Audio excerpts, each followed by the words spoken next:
Welcome back, sports fans. Rob Webster coming to you once again from deep the heart of Texas. Today we're going to review Week 5 results. We're going to take a look at Week 6. Let's get down to business. How did we do in Week 5? Well, we did pretty well. It was our best week yet. We only had 2 losses, but let's take a look at each position, what we recommended, and how we fared. At quarterback, I like Joe Burrow, Ryan Tannehill, and Josh Allen. And I like Josh Allen a little extra, and he did a little extra. He had 37 fantasy points, had a big game against the Steelers. He was definitely a win. Joe Burrow was a win.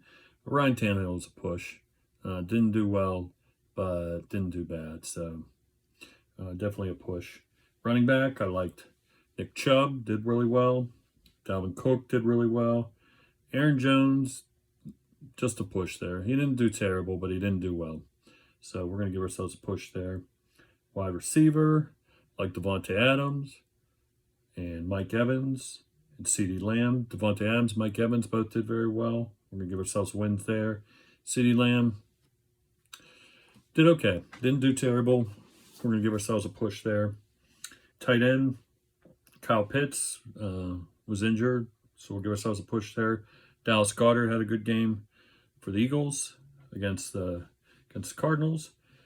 TJ Hawkinson did not do well against New England. That New England defense really showed up against that Detroit offense. So TJ Hawkinson was one of our 2 losses this week. Who was I telling you to steer clear of? Well, at quarterback, Matthew Stafford and Marcus Mariota. We're going to give ourselves pushes there. If you started them, you weren't disappointed. You also weren't thrilled. They just did okay. So they weren't steer clear necessarily. Christian McCaffrey, that's a loss. He had 21 points, did really well. You shouldn't have steered clear to him. But then the rest of those steer clears, we were all winners. Ezekiel Elliott only had 6 points. Christian Kirk had 1. Jerry Jeudy, he only had 7 points. Gerald Everett had 1. Dalton Schultz didn't have any. So overall, this week we had 12 wins, 2 losses, 6 pushes. That's 75%. That's a solid C. You know, as they say, C's to get degrees. So we're gonna hang our hat on that one. We're getting better every week. We're getting lower in our losses and keeping the winners out there. As far as our sleepers are concerned,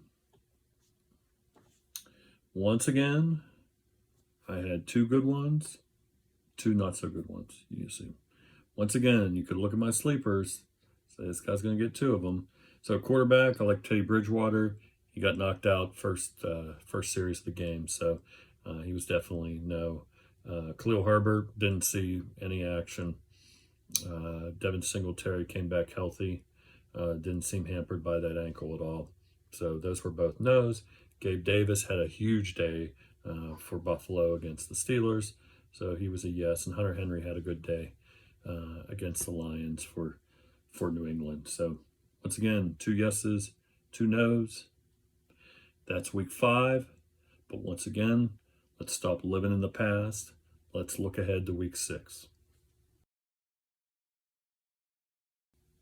So who do I like for week 6? Well, at quarterback, I like Patrick Mahomes. I like him every week.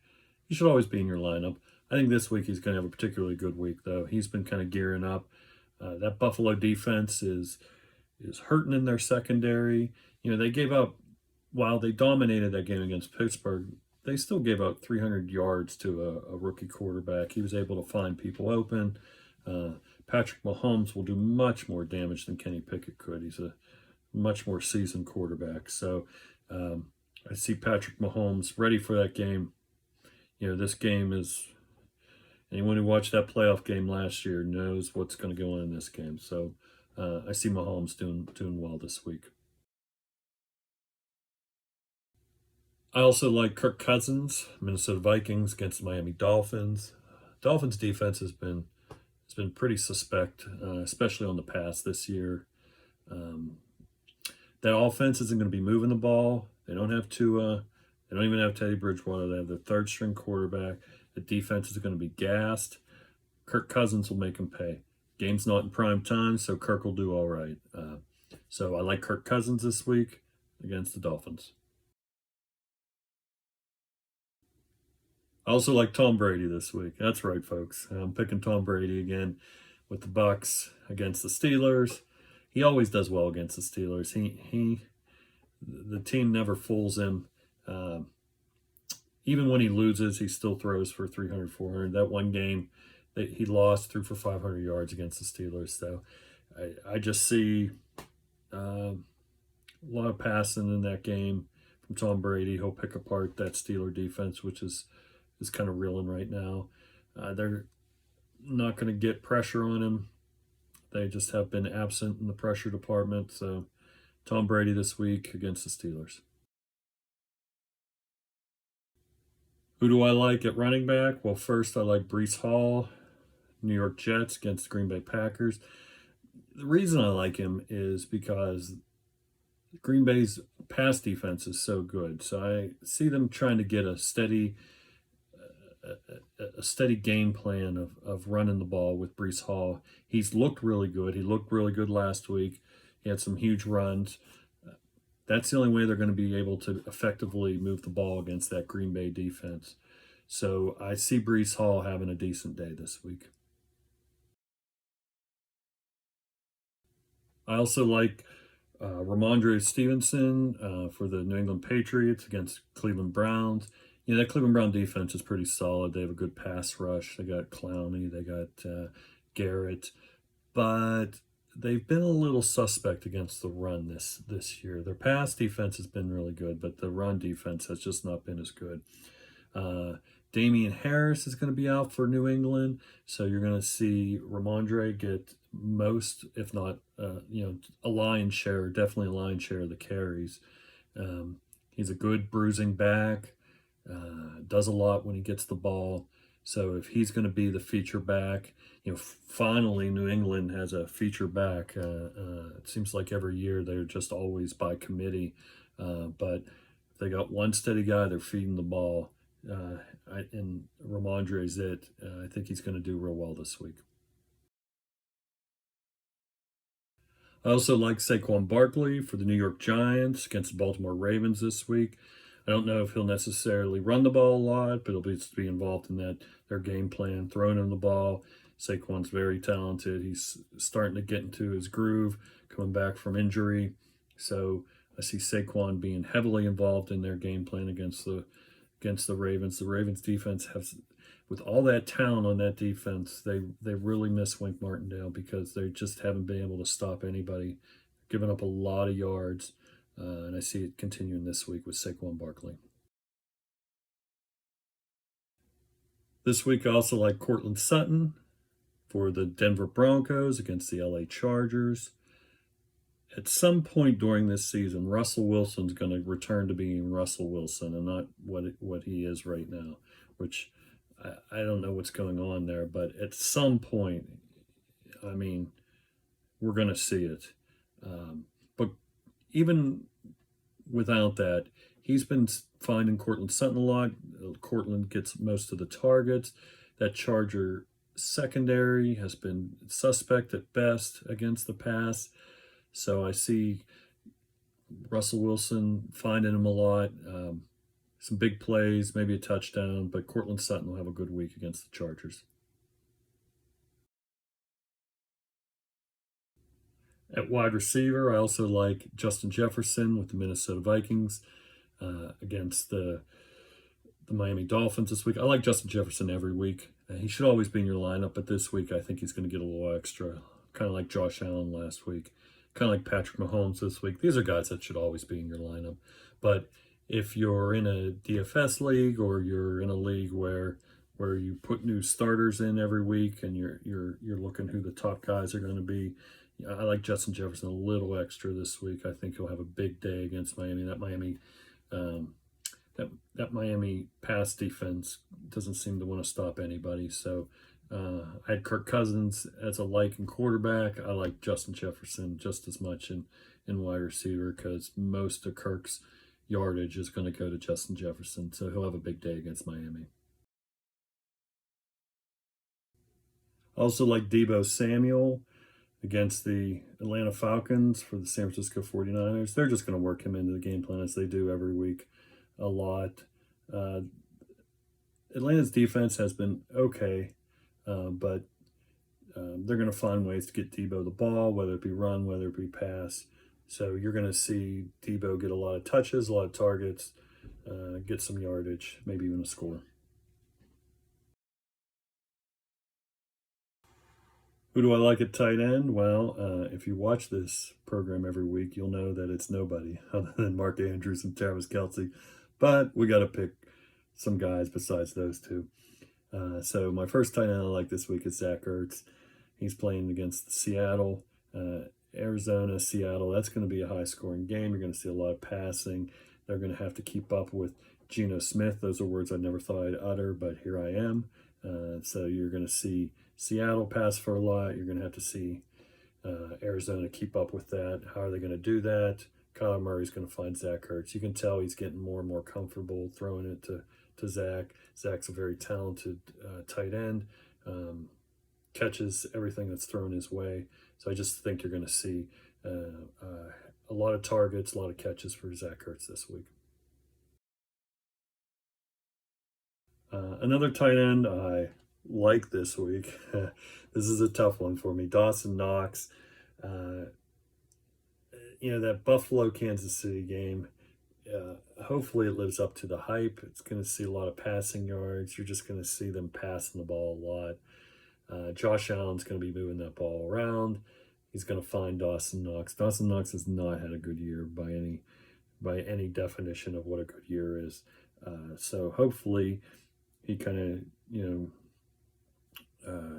gets the trailer out of the garage and pulls through this time. So we're looking at Dawson Knox. We're looking at you, kid, to give us some yardage and some points this week. I also like Tyler Higbee, LA Rams against Carolina Panthers. Matthew Stafford, the LA Rams struggled this year. Their offense is taking a while to get going. Matthew Stafford's still Matthew Stafford. He's suffered a lot of years in Detroit. One good year just doesn't fix all. So you're just going to still see Matthew Stafford passing the ball a lot, being his gritty self. He's going to find the tight end a lot. So Tyler Higbee is going to see a lot of targets. Hopefully he can convert those into some receptions and some yardage. That brings us to who do we steer clear of this week? Well, let's start with quarterback. The first quarterback I'd steer clear of is Zach Wilson, New York Jets against Green Bay Packers. That Green Bay Packer defense, their pass defense is really good. If they can contain him from running with the ball, and that I don't see him running with the ball because they have two really good running backs. They got Breece Hall, they got Michael Carter. Both those guys are going to see a steady amount of carries just because they're going to have a tough time passing the ball. So I don't see Zach Wilson having a great game this week. I also would steer clear of Jacoby Brissett for the Cleveland Browns against New England Patriots. Anyone who watched the Patriots defense last week saw they completely shut down a Detroit Lions team that had been rolling for the first 4 weeks. And so that defense, they're doing well enough where Jacoby Brissett's just not he's a good quarterback. He'll make good decisions. He'll win games for you, but he's not a stat guy. And I just don't see him getting the stats against a really tough New England defense this week. So I'd steer clear of him. I'd also steer clear of Devin Singletary, Buffalo Bills against the Kansas City Chiefs. I think there's going to see a lot of passing this game, not so much running. I might even put Clyde Edwards-Helaire in that category as well. But you might see a little more from him. He's a little more involved in the passing game, where Josh Allen's whipping the ball around, not really getting it a lot to his running backs. So I don't see Devin Singletary having a big game this week.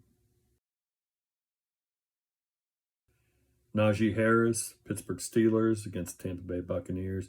I'd steer clear of them. This Steeler offense, they're just going to be more and more letting Kenny Pickett do more. And the more Kenny Pickett does, the less that involves Najee Harris getting carries to run off tackle, to do whatever he does. He hasn't looked good this year either, just admittedly so. Um, it's been tough for him to find holes. Last year he did really well, but he was more involved in the passing game. This year they kind of taken that away, and he's just not getting the points from a fantasy football standpoint that he was last year. So I see his struggles continuing this week. Tough Tampa Bay front line. They'll shut down that run. So he's going to struggle this week. I'd steer clear of Rashad Bateman this week. Baltimore Ravens wide receiver playing the New York Giants. New York Giants defense has looked pretty solid this week there, this year. So the secondary is playing well. Rashad Bateman's just not a guy that's going to week in, week out get you a consistent amount of points. And so I just see this as being one of his down weeks. So steer clear of Rashad Bateman this week. Another receiver I'd steer clear of is Drake London, Atlanta Falcons, against the San Francisco 49ers. That San Francisco defense really good. They're going to put a lot of pressure on Mariota. They got a good secondary. Drake London, rookie, he's been playing well, up and down as rookies go. He's got injured in the end of that game last week. I don't think he's practicing fully this week. I just see him struggling a lot, getting open, even Mariota finding the ball. It's Atlanta's going to struggle in general, so I would steer clear of Drake London this week. Tight ends, I'd steer clear of, well, all of them, except for Mark Andrews and Travis Kelce. But a couple that I would really steer clear of is Tyler Conklin. As I said, Zach Wilson, I think, is going to struggle against that Green Bay defense. So Tyler Conklin is just not going to see a lot of targets for the New York Jets against the Packers. I'd steer clear of him this week. Cole Kmet for the Chicago Bears against the Washington Commanders on Thursday night. He's just not heavily involved in that offense. I just see that continuing. Fields is finds his wideouts, runs the ball, gets it to Montgomery, but Cole Kmet's just not on his radar. So I'd steer clear of Cole Kmet in a Thursday night game this week. And that takes us to our sleepers, everybody. Now remember, every week I pick 2 sleepers that are good, 2 that are not good. So if you can get the 2 that I get right, you're going to be pleasantly surprised. If I get the 2 I get wrong, and yeah, I'm not your favorite person. So let's start with quarterback. My sleeper this week is Kenny Pickett. Kenny Pickett's probably going to lose his next 4 games. That doesn't mean he won't be a stat machine. You don't have to win games to be a good fantasy football quarterback. So I see Kenny Pickett passing a lot. The Steelers are going to be down. Their defense just isn't playing well. They're not until Watt comes back. So, if Kenny Pickett's out there on waivers, I'd pick him up. If you're in the need for a quarterback, put him on your roster. He'll get some stats the next 4 weeks. I don't think he'll win any of the games, but I think he'll definitely pass for a good number of yards. And we're still waiting on those passing touchdowns, but they'll come. They'll come once Matt Canada kind of takes the training wheels off and lets him run the offense. He's ready, so I don't know what they're waiting on. But Kenny Pickett this week. I also like Eno Benjamin, running back, Arizona Cardinals against the Seattle Seahawks. Cardinals are going to be trying whatever they can to keep up with that vaunted Geno Smith offense. Words I never thought I'd say, but but they're going to have to keep up somehow. And so Connor is going to be out that game.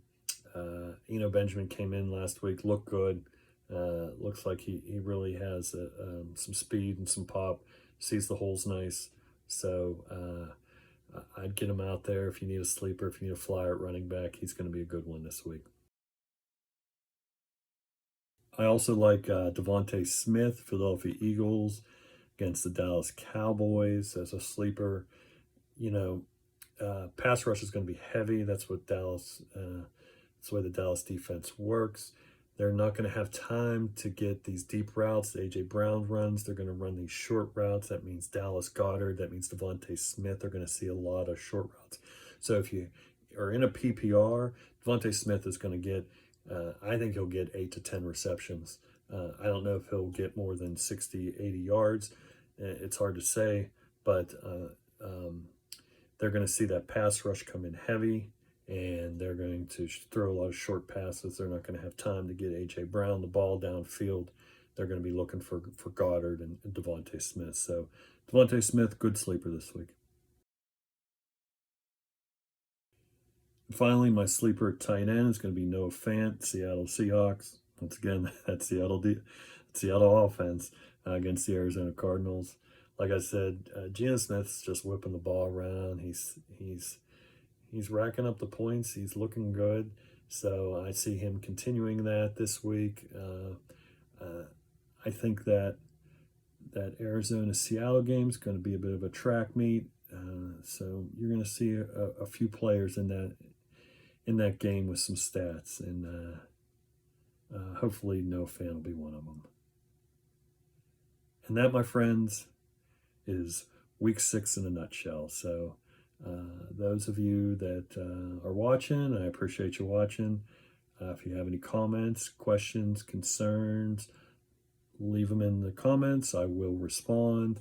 But once again, I appreciate those of you who watch. I really thank you. Everybody enjoy week 6. Enjoy your weekend. Thank you very much.